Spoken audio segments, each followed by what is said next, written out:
இலங்கையின் சில பகுதிகளில் இருந்து நேற்றும் இன்றும் அடையாளம் தெரியாத 4 சடலங்கள் மீட்கப்பட்டுள்ளது.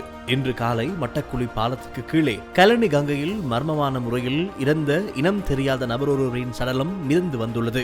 40-45 வயது மதிக்கத்தக்க நபரொருவரின் சடலம் காயமடைந்த நிலையில் இவ்வாறு கரையொதுங்கியுள்ளது. கரையொதுங்கியுள்ள இனம் தெரியாத நபரின் சடலம் சிவப்பு நிற டி-ஷர்ட் மாத்திரம் அணிந்த அரை நிர்வாண நிலையில் மட்டக்குழிய போலீசாரால் மீட்கப்பட்டுள்ளது. குறித்த சடலம் தொடர்பில் மட்டக்குழிய போலீசார் விசாரணைகளை மேற்கொண்டு வருகின்றனர்.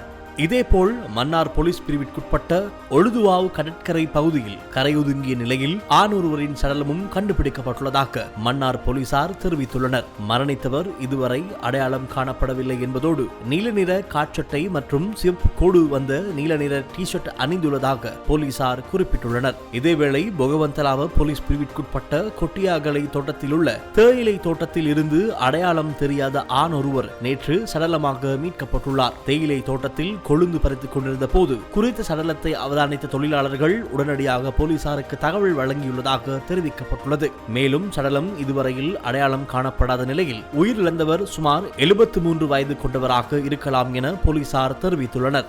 மேலும் கல்கிஸ்ஸ கடற்கரை பகுதியிலும் அடையாளம் தெரியாத ஆணொருவரின் சடலம் மீட்கப்பட்டுள்ளதாக போலீசார் குறிப்பிட்டுள்ளனர். உயிரிழந்த நபர் இதுவரையில் அடையாளம் காணப்படாத நிலையில் சடலம் தற்போது கலபோவில வைத்தியசாலையின் பிரேத அறையில் வைக்கப்பட்டுள்ளது. இச்சம்பவங்கள் தொடர்பாக மேலதிக விசாரணைகளை போலீசார் மும்முரமாக மேற்கொண்டு வருகின்றனர்.